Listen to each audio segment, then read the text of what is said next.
Hello, welcome to the Forbidden Land podcast. It's been an interesting week. My dock is actually full.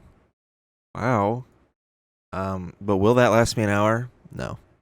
I blow through topics way too quick. This episode's actually kind of depressing, shockingly. A lot of horrible shit has happened this week.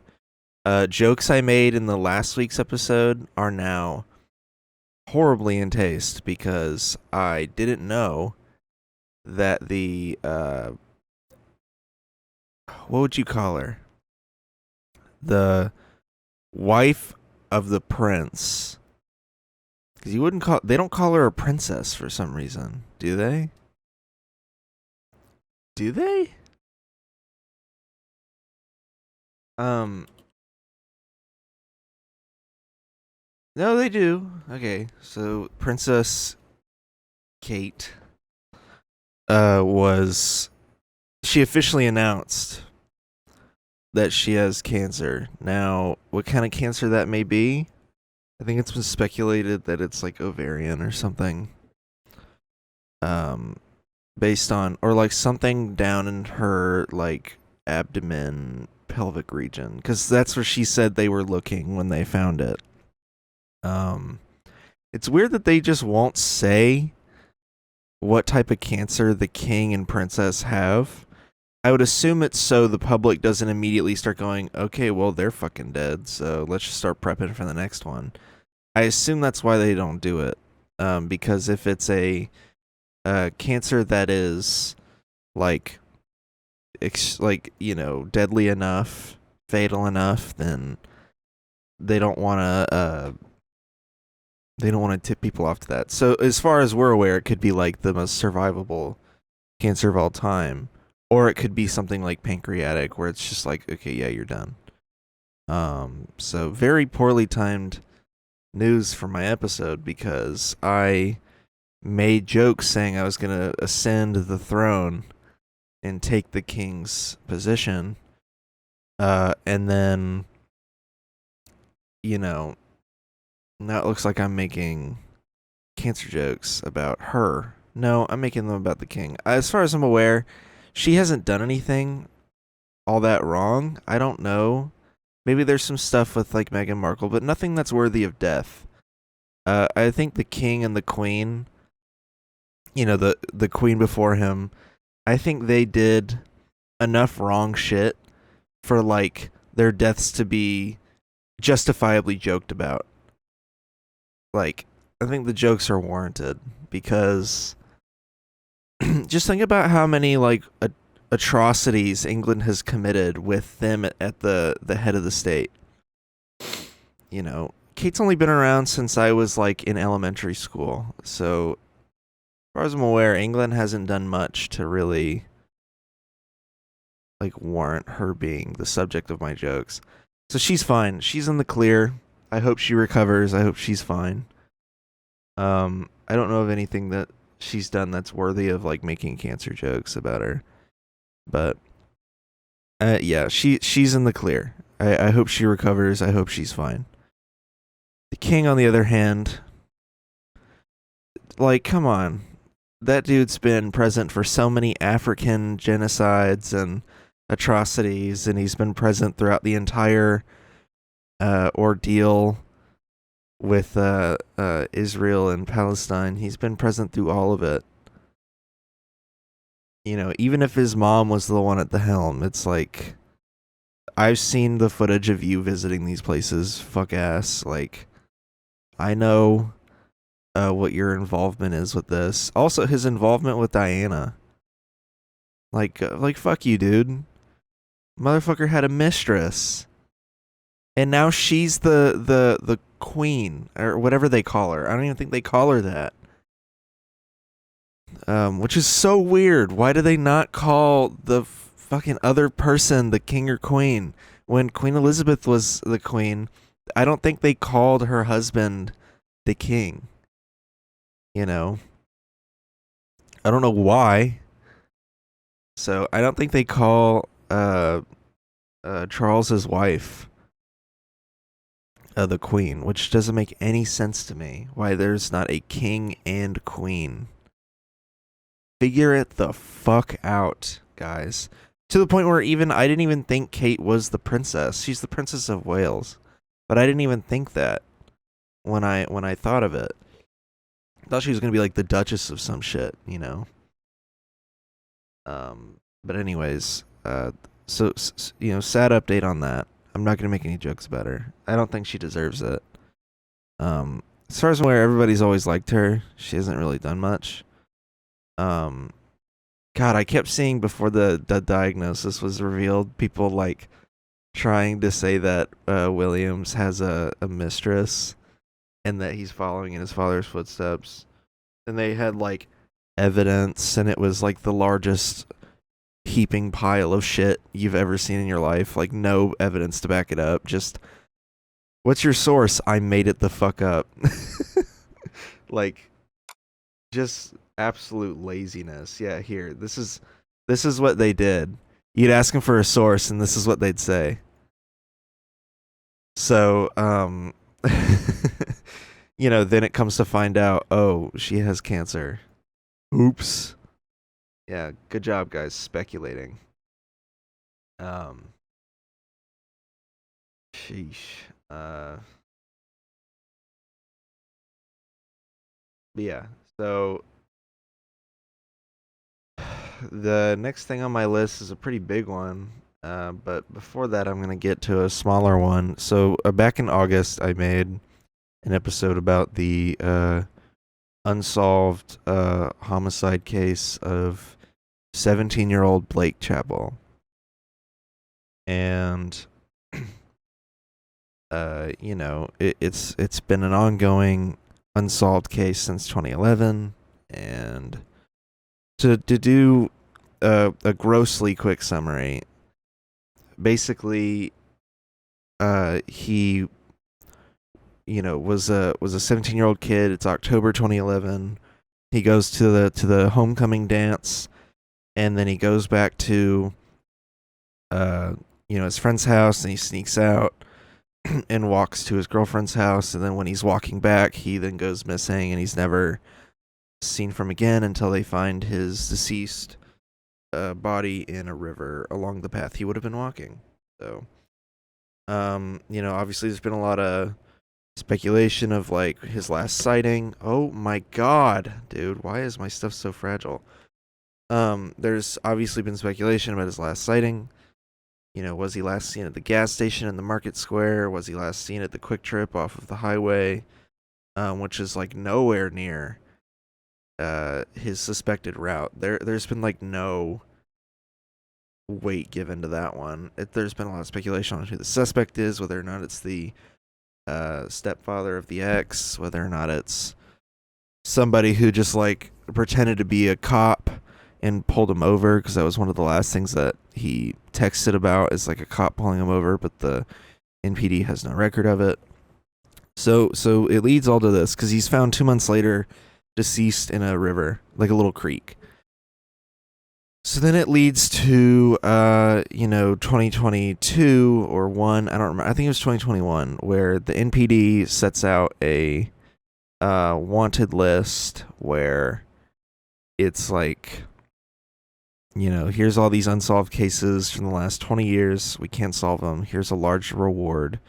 Last 30 years, really.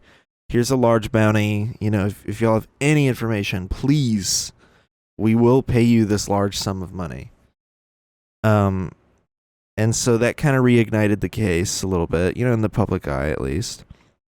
So then we fast forward to now. And for the first time in 13 years almost, there has been some kind of update in the case. So a local like Facebook page for that city decided to release an article about it. Who was it? The police department in the city executed search warrants, and you know, like, whoa, why are they executing search warrants in connection to this case? So they executed search warrants to different houses, and Then later they unseal parts of the warrant to talk about how they basically police taped certain areas. So here's, photos that neighbors were taking. You can see they police taped this weird area in the woods. Very weird. It could be, oh, that's where his stuff was dumped. It could be something like that. I don't want to really speculate, but when they found him, his backpack was missing, his clothes were missing, his phone was missing. And this location, I looked it up, is nowhere near where he was found. So if you're going to hide something in connection to a murder case, why not hide it 8 miles down the street? So that's my opinion. I think that might be what this is for, is that maybe somebody found something in the woods out here off their property and they called it in, and it's like belongings to someone that's been buried. That's my thought, obviously I don't know. They didn't release what they found or who they took in for questioning or anything like that, but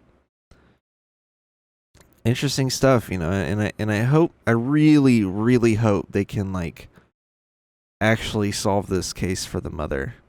As far as I'm aware, his mother's still alive, and I'm really desperate for them to solve this case before she doesn't have the chance to learn what happened.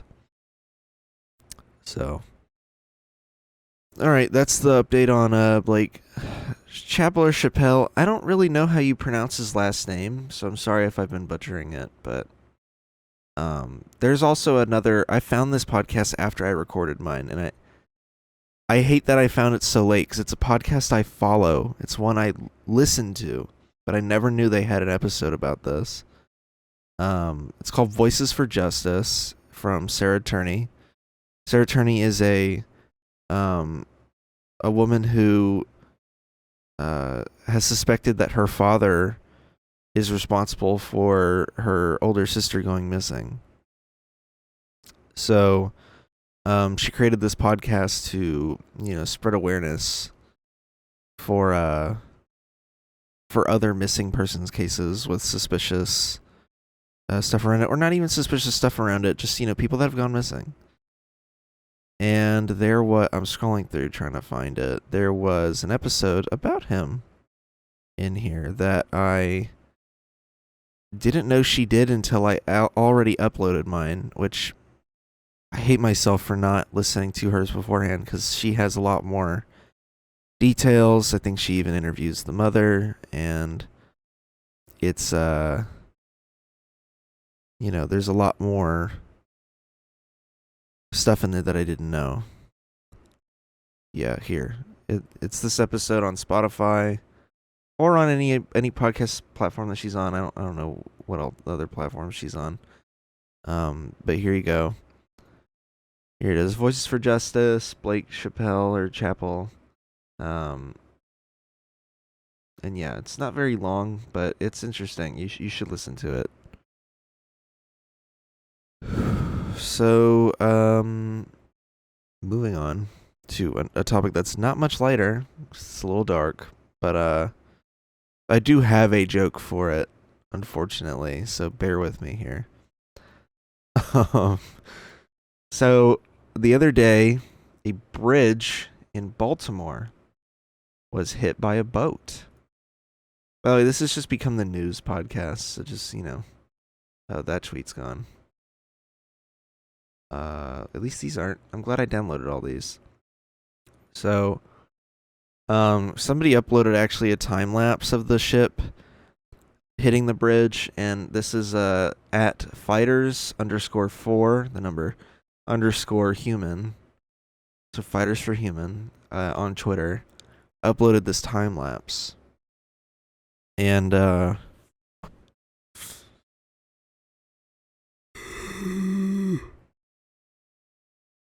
it's basically the ship where it's lost power approaching the bridge, and then they regain power, and it's already too late, it seems. Yeah. Oh, they lost power again? Damn, dude. What's crazy to me is how a major bridge like this crumbles so easily. And it's because there's only like a couple supports. It's really not that sturdy looking.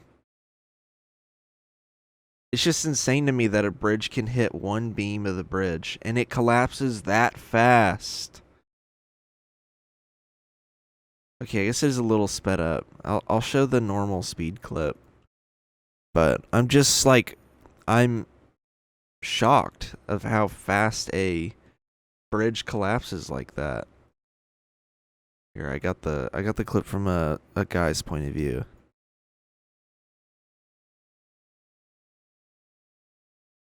I mean, even though it's at normal speed, that's still pretty damn fast.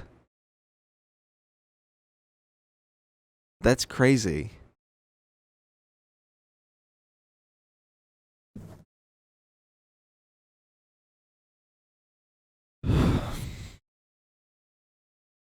I just, it's horrible. This is from Brave_veterinarian18 from the crazy fucking videos subreddit. But I'm just like shocked at how easily a bridge like that collapses, and I don't know if it's like a deeper thing about, uh, you know, if there's something deeper about like infrastructure in this country or anything like that. But I'm just like I'm shocked. Here's an aftermath flyover video from the morning after. I mean, that's insane. And I think about 20, I guess those are all rescue boats. I think it was at the time like 20 people were missing. I don't know what the number's at now.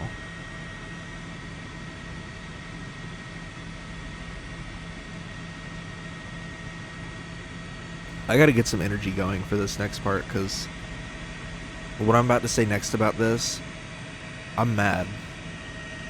Not about the, like, obviously the bridge collapsing is really sad, and, I think it was just an unavoidable tragedy with the circumstances. But I'm about to talk about the people who are discussing this, because I think we are doomed as a human race. I think we're fucked. You would think like, oh, it's pretty obvious what happened, right? A ship loses power and then hits the leg of a bridge and it collapses because they didn't regain power in time. According to people who vote a certain way, apparently not. Because this happened in Baltimore, and because it happened around the same time of like P. Diddy getting, exposed as a and getting charged as, a rampant sex trafficker. Because it happened at the same time, and because it's Baltimore, a majority black city who has been in the news, many times for police shootings and stuff like that. Because of that, people have decided that instead of it just being a normal, tragic bridge accident, a mass casualty event is what they call those. Instead of it being that, instead it's this mass conspiracy of, it's multiple things. It's this mass conspiracy to cover up the P. Diddy stuff. It's because they hired DEI to make the bridge. It's because there were foreigners, sailing the boat, even though the people sailing the boat are white. Not like it matters if they're white or not, but, my point stands that these assumptions are crazy. They're arguing that it's because of DEI that the bridge collapsed. They're arguing that, there's like something to do with like immigrants that caused the bridge to collapse. Just this whole like thing, and I'm like, guys, it's so, I mean, use your brains for once. For once, fire that puppy up. Wipe off the cobwebs, start oil up the gears a little bit. because I know that shit's been off for many, many years now because you don't want to turn it on because it might make you feel something if things aren't all good in White Town. But jumpstart that shit, hotwire the fucking thing, and get it going because when you watch the video, it's very obvious that the ship loses power, regains it, loses it again, regains it, and by the time it regains it, it's already on a collision course with the bridge support. It then hits it, and the bridge collapses. The only real argument you can make from that video is that, one, a ship probably shouldn't have been able to even make it that far anyways. There probably should have been some kind of contingency in place for a power failure like that. But that's, not in my pay grade. The other point would maybe be like, why is a bridge able to collapse that easily? Which kind of is like a deeper point about our infrastructure in this country, that a lot of the stuff we build isn't built very well. And I think a lot of people in Baltimore would probably agree with that sentiment when it pertains to the bridge itself. But the people that are taking this incident and immediately stretching it into, it's the same people that say 9/11's an inside job. It's the same people that do that. I saw one guy on Twitter who I actually responded to. Let me actually pull it up since I'm going to talk about it. This guy on Twitter, oh, that's cool. I have nothing in my trending tab. I've never seen that before. Let me find it. So this guy, is like, he says, anyone taking odds on whether or not this was intentional? So let me show this. So, sorry, I didn't mean to hit it twice. So then, this person responds, can you conspiracists shut the fuck up for 1 second and mourn a tragedy like a normal person for once? And he responds, bet you didn't shut the fuck up when the second plane hit the World Trade Center. So, also, I hate this GIF so much. I really do. And I really want to bitch slap the fuck out of this guy because of it. This GIF really sealed the deal. So here's the difference between the bridge collapse and the second plane hitting the second World Trade Center. Buckle in, guys. This is going to get really stupid really fast. So the difference between speculating from the bridge collapse in the World Trade Center collision is that when the bridge collapsed, it was already obvious that the bridge collapsed because a boat that lost power hit the bridge. There's not much speculation to be done there. I'm sure they'll investigate it. I'm sure it'll come up as, the ship lost power and it drifted into the bridge and it destroyed the bridge. Then here's why speculating on the second plane hitting the World Trade Center is different. Because when the first plane hit the World Trade Center, you go, oh my God, what a horrible accident. No one in their right mind would automatically assume terrorist attack, unless you're Howard Stern, of course. But, at the time, people were like, oh my God, what a horrible tragedy. This must have been an accident or something. There's no way. When the second plane hits the second tower, though, that's the moment when you realize, okay, the odds of those two being accidents, crazy. There's no way. Then a third plane hits the Pentagon. So, realistically, after the first plane hit, if there's a second and third, the odds of those being coincidental accidents, very slim. So when the second plane hits the second World Trade Center, it's very reasonable to assume it's intentional. And there isn't much, speculation that goes into that. It's all the speculation is who orchestrated it. So there's a huge difference here. If a second boat had swept in and taken out another famous bridge in the country, then I would have made the argument that, okay, that's a little too coincidental. Not out of the realm of possibility, because, there's a lot of bridges and a lot of boats. But that's a little coincidental. And then a third boat hits another major bridge around the same time. Then I'd be like, okay, somebody's doing something here. But that's not what happened here. One boat hit one bridge, and that's it. We haven't seen any other bridge collapses since, as far as I'm aware. Nothing to this degree. So I just don't see the comparison here. And I responded, this is the kind of brain rot that makes your family not want to speak to you. Fire tweet. Bomb ass tweet. Thank you.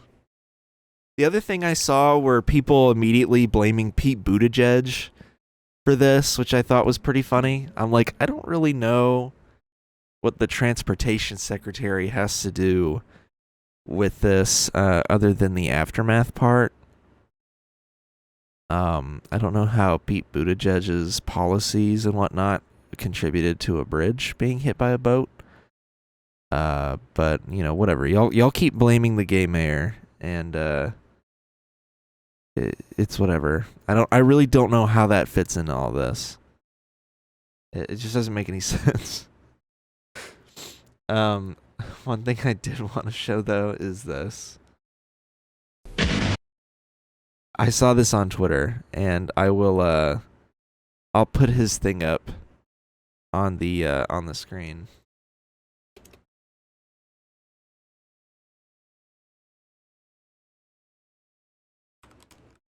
I had to type in to actually do it. This guy made a pretty funny video, so I'll show it. Fuck you, Baltimore! Oh, man. Anyways, let's move on. Another very lighthearted, very fun subject is Quiet on Set. So last week when I made my episode, I hadn't watched Quiet on Set yet. Which is kind of weird because then I watched it like immediately after that episode. Like I watched it the next morning. But I watched Quiet on Set. What a depressing, wild documentary. So, I didn't know anything going in really, other than like vague stuff that I already knew before the documentary ever released, like, stuff about Dan Schneider and whatnot. And I knew that a Hollywood, quote unquote Hollywood executive had been registered as a sex offender and then immediately got work after he got out of prison, and registered, immediately got work on a Disney Channel show. I knew about that part. I didn't know the guy's name. I didn't know the details of it. Now we know, based on the documentary, that that man is Brian Peck, a dialogue coach who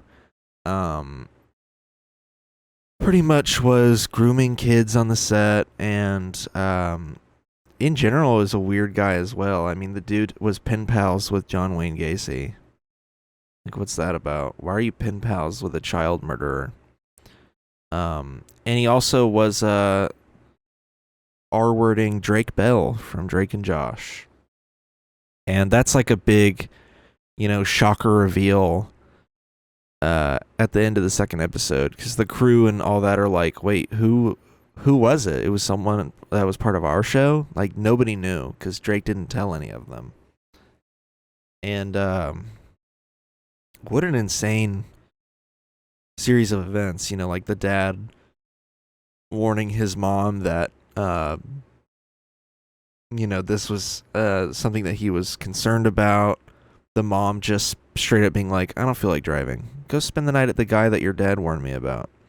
I feel like some degree of blame can be placed on the mom. I don't know if Drake would agree with that, but we don't see her ever. They don't really mention her ever. They don't mention if they still talk to her.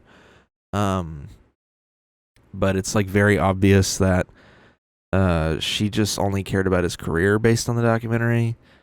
But it's just like so weird. Like your ex-husband goes, out of just pure selflessness, is like, look, I know you don't like me, but listen, this is about our son. I don't trust him around. I don't trust that man around him alone. And she just straight up goes, you know what? I don't feel like driving you. Go with the guy that I was warned about, and spend the night at his house.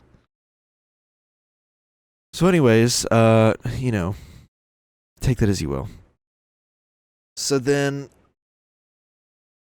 you know, there's parts about, you know, the women's staff on some of the Dan Snyder sets. There's like 2 women writers that had to share a salary, which I believe is against the Writers Guild of America.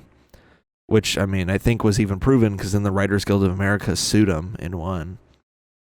But there's a whole misogyny aspect to that. There's a bit of a racial element to it when you know, black cast members were not treated the same as the white cast members. And it's very apparent when the white cast members are like, I didn't see anything personally, but I don't doubt that something was going on. So that really kind of shows it. And so then after the Quiet on Set documentary, Dan Schneider is then, you know, softball career-saving interviewed by the actor who played Tebow. Also, if I keep hitting shit, I'm like a bull in a china shop. He was interviewed by the actor who plays Tebow. And, what a garbage video, by the way. Maybe we can watch a little bit of it. Because, you know,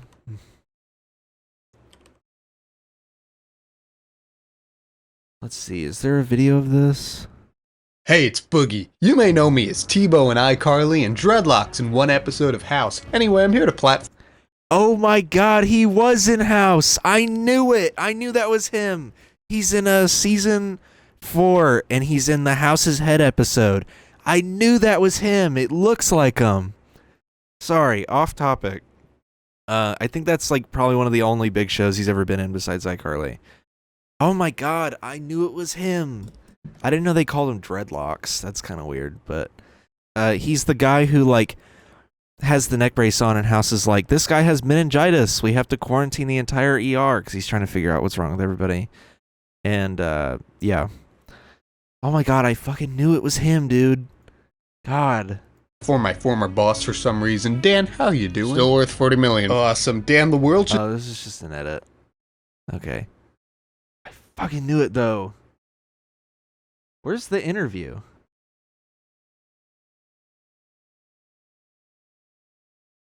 So, yeah, but, like, where's the video? I just want to watch it. I want to respond to some of the stuff that he talks about, you know?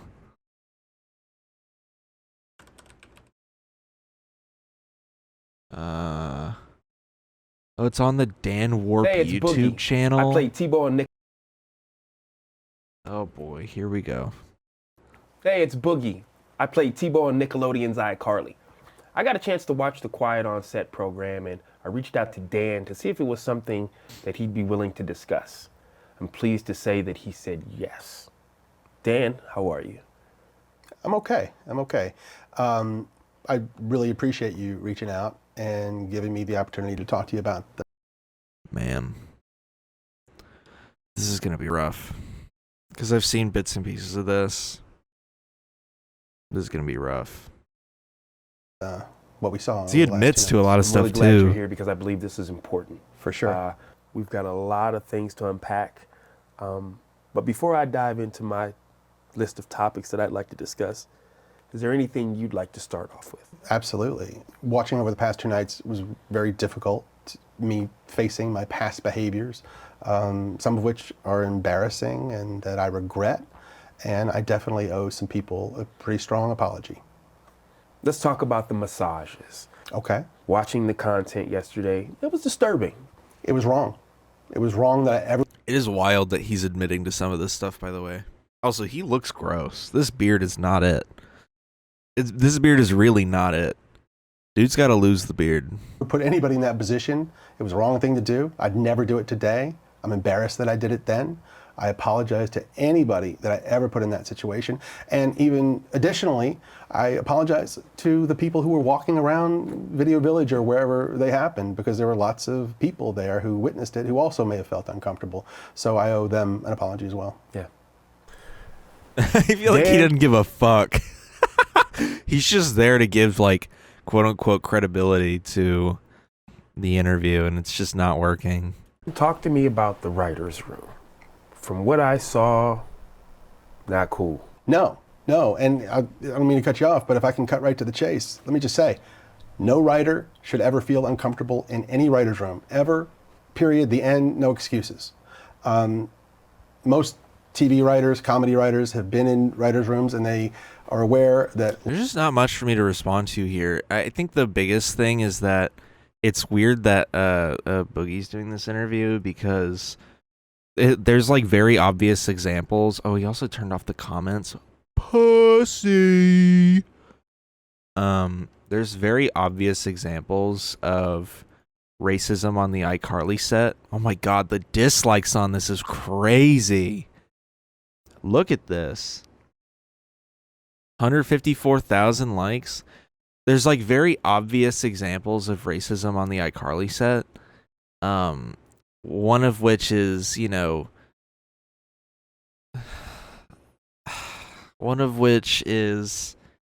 like, as far as we're aware, Boogie wasn't allowed to be in the Michelle Obama episode, which is kind of weird. There's also just like multiple examples. I don't know. I don't remember the specifics, because I don't remember a 9-hour video from Quentin Reviews. But there are examples of a lot of racism on the iCarly set. There's also a lot of examples of racism in the other shows too that are in the Quiet on Set documentary. That's why I don't understand why he would do this interview when there are examples of it. But whatever. Dumb.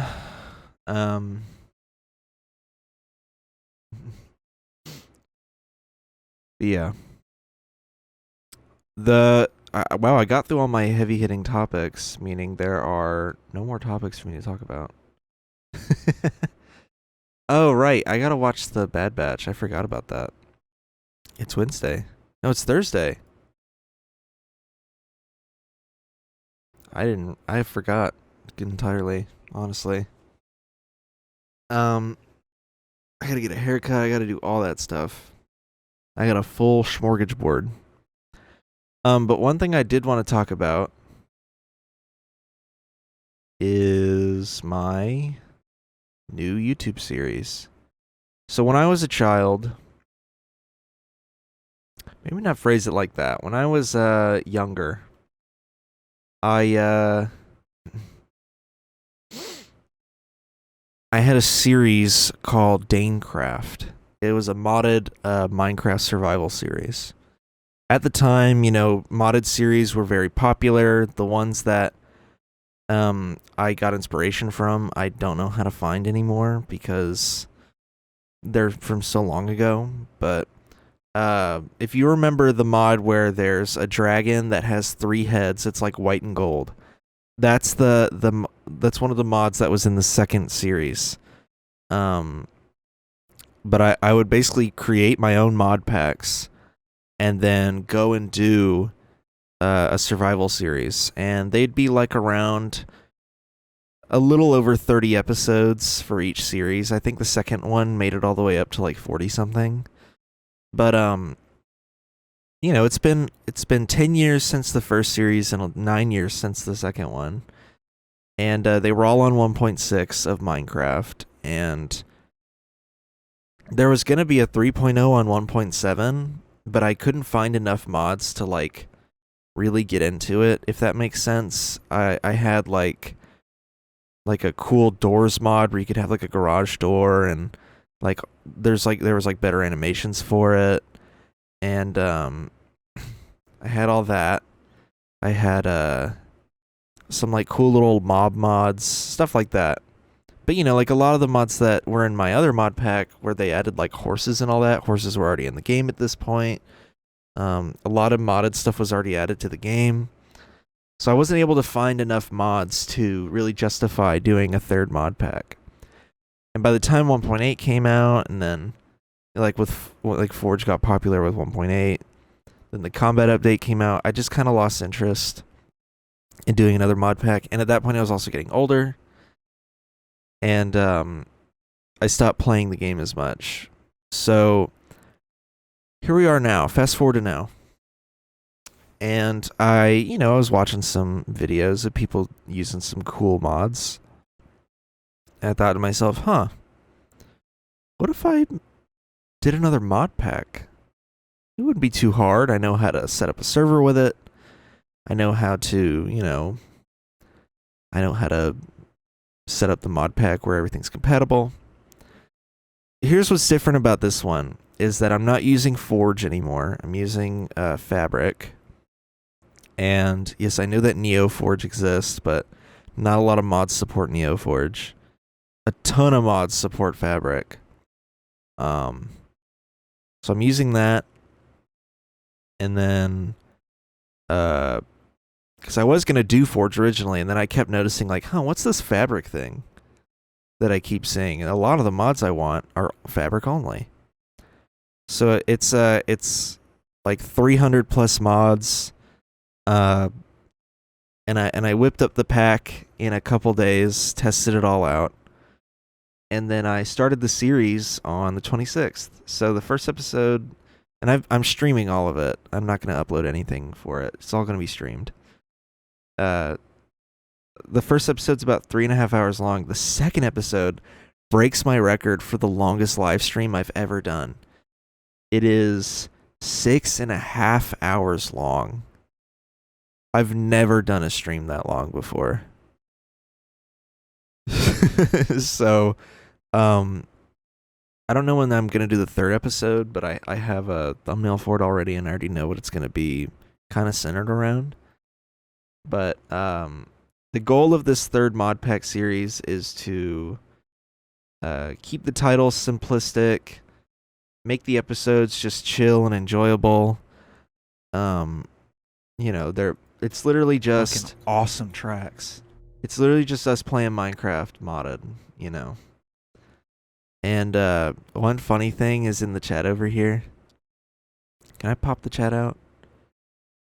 I cannot. Here, I'm gonna have to hide my camera for a second. So in the chat over here, I had it on the start stream screen, and this 11-year-old girl goes, "Hi, hello, talk. Okay, bye, as you're not talking and I'm unfollowing." She unsubbed from me because it was 2 minutes into the starting screen for the stream. I was like, that's so real, girl. You do that. It was so wild. We were laughing about it. I even unmuted myself during the start screen stream, or the start screen for the stream, and said something and then remuted because we were still getting ready. I was still prepping. So that's a new little series I'm doing. It's been kind of popping off. I think people are enjoying it.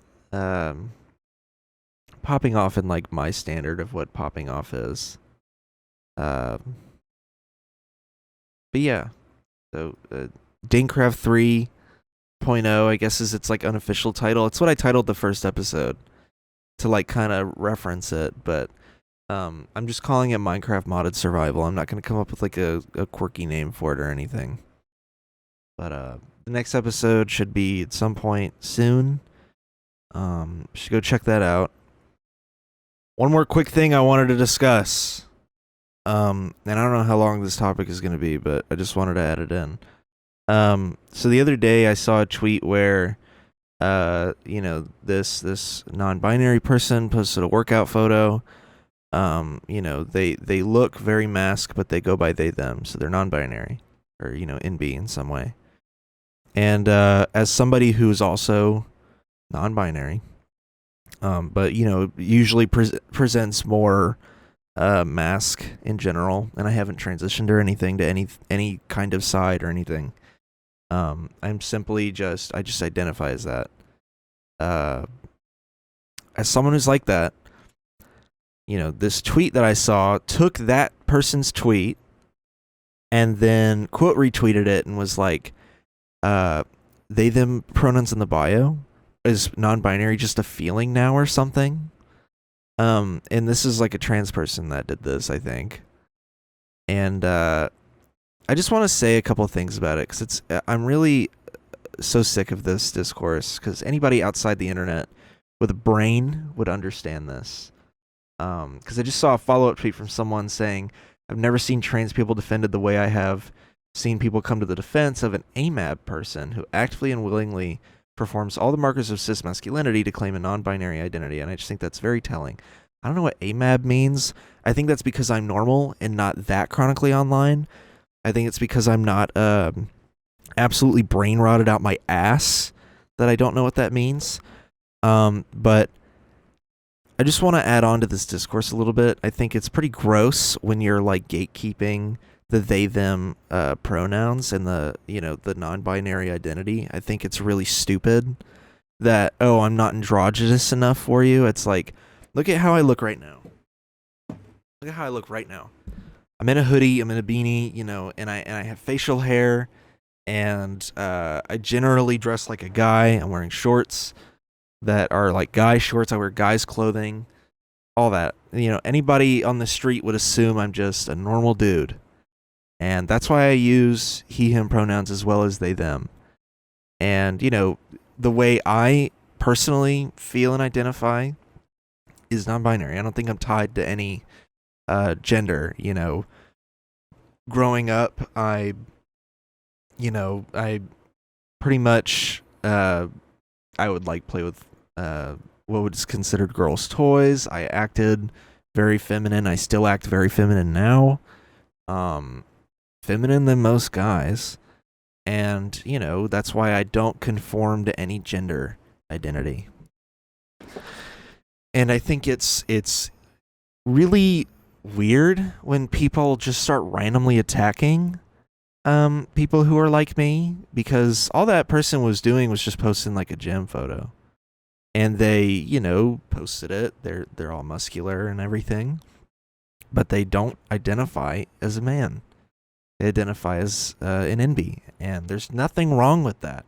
Why there's some kind of weird gender binary like assignment of like, oh, you don't look this way enough to be considered this. And if anything, it's also harmful to the people that are transitioning to another gender, because let's say they are male to female and they don't feel all that comfortable because they're not on hormone treatment yet. They're just trying to dress the part that they associate with being feminine, and they're trying to look as feminine as they can while not being on hormone treatment. They probably feel a bit self-conscious and uncomfortable because they don't look entirely the way that like feminine archetypes look. And I feel like that same standard applies, where if you're gonna attack NBs for not looking androgynous enough, then that can be retroactively interpreted as you don't think that trans people transitioning who don't fully look like the stereotypical woman, you don't think they're valid either, because they don't look all that conforming. Let's say they're transitioning to a woman, and then they decide, oh, I'm gonna just wear like a hoodie and sweatpants today. So to the outside, they look very masc because they're not on hormone treatment yet. But internally they feel feminine. The people around them know what pronouns they go by, what gender they're transitioning to. But to you, you're gonna go, oh, but you don't look feminine enough. You can't claim to be a trans woman because you don't look feminine enough to me. You haven't gone through the medical transitioning yet and all that stuff. So you don't look, I don't think you should be considering yourself trans yet. And I think that's really damaging and gross. It's like the same argument that I've seen people use with like bisexuality, which I'm also bisexual. So this is even more close to home, where I've seen, oh, you haven't dated anyone of the same gender, you've only ever been in straight relationships, well, then you're not really bisexual, are you? And I think that's really disgusting. It's like, you can make the argument like you can be gay and never date anyone for your whole life, but still be attracted to men or be attracted to women, depending on what gender you get what I'm saying. You can still be attracted to the same sex without ever dating anyone. And I've been attracted to men before, and obviously I've only ever been in straight relationships with women. But that still doesn't make me any less bisexual. So I think it's just this weird, like, chronically online argument from people that are unhappy about their situation. I think it's just them, redirecting their anger into this weird outlet where it's then getting them a lot of negative attention, because obviously most normal people in the trans community don't agree with that sentiment. I would at least hope it's most. NB people aren't trying to like steal the valor of people who have medically transitioned. It's this weird subsect of radical trans meds who have basically transitioned fully, and now they're like gatekeeping. Obviously, I'm not talking about everyone who's medically transitioned, so don't misinterpret what I'm saying. It's these people who have transitioned medically and have fully transitioned, and now they're like, in a way, gatekeeping the trans community because they think, oh, well, I've put in the work, I've put in the effort, and you haven't. All you've done is just change some pronouns in a bio. And it's like, but that's not what it is. We've come to terms with our identity. We've told friends and family what our identity is. We've, even gone through efforts to make ourselves not fully conform to a certain identity. Like, I'm not very mask in general. My favorite color my whole life has pretty much either been purple or pink. Right now it's pink, and it has been for the last 10 years. That's been traditionally regarded as a very feminine color. Growing up, I played with what was considered girls' toys. I definitely display emotions a lot more than the average man ever does. I have a lot of mannerisms that are very flamboyant. Even the cadence in my voice is like very what would be considered very flamboyant. So like, I really don't act all that masked. The only masked thing about me really is my like pathetic beard that I have on my face. But other than that, like, I do feel very androgynous. I've never cared what gender I am. I've never cared about gender norms. I've never cared about that for myself. I'd wear a fucking dress if you wanted me to. But it's so gross. I hate this weird like war that I'm seeing on the smaller part of Twitter, where it's just community infighting. It's these people that don't agree with people being NB. Well, then what's considered NB? Someone where you can't tell what gender they are? They're that androgynous? Like, they're allowed to be they, thems? Not someone like me who, to the outside, looks male, but, isn't. So, it's just very, it's very weird. Anyways. And I think I'm done. I don't think I have anything else to talk about. Why is hashtag Thirsty Thursday trending?